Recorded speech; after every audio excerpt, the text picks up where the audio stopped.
Assalamualaikum, selamat datang di Bolowali. Saya Taufik Kliwon dan di sini saya akan berbagi video kisah Waliullah.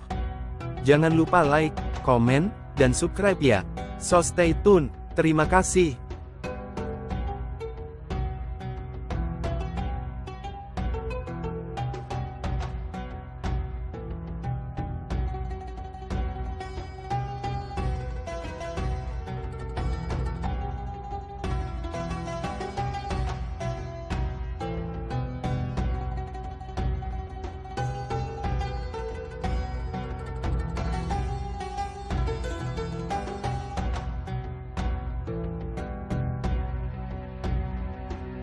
Melanjutkan kisah Dr.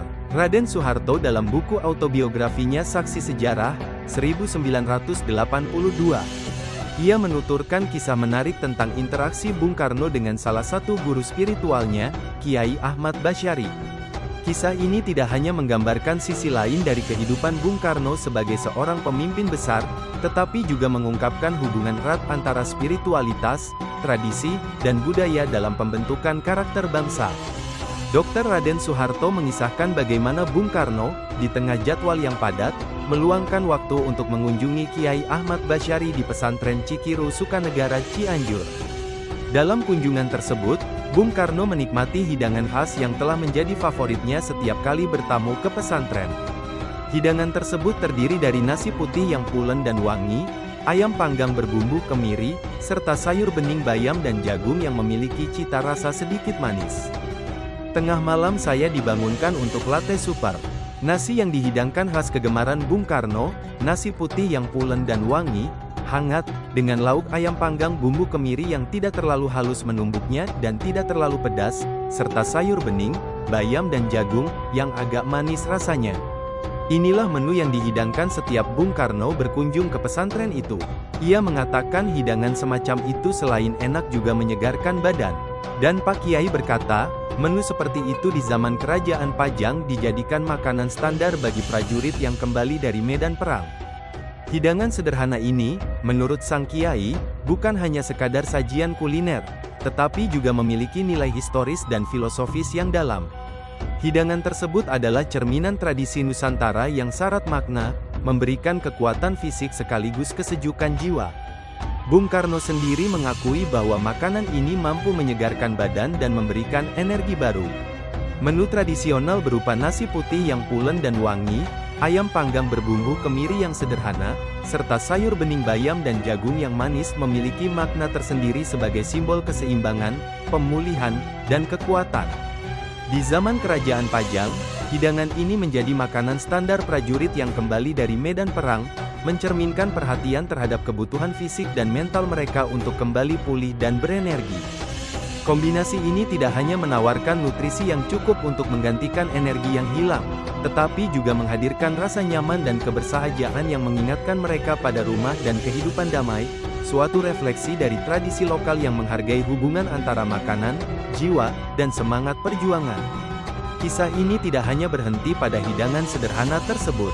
Dr. Soeharto juga menceritakan salah satu kebiasaan unik Bung Karno saat makan, yakni melahap makanan dengan cepat.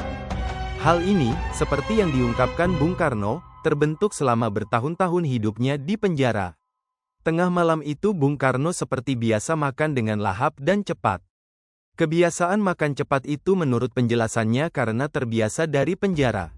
Tiap orang yang dipenjarakan, kata Bung Karno, membiasakan diri makan dengan cepat, karena waktu yang diberikan untuk makan hanya antara 3 dan 5 menit. Demikian juga waktu untuk mandi dan berpakaian. Dan dihitung-hitung, Bung Karno pernah hidup dalam penjara tidak kurang dari 12 tahun. Pengalaman hidup di balik jeruji besi selama lebih dari 12 tahun menjadi salah satu bagian penting dalam perjalanan hidup Bung Karno.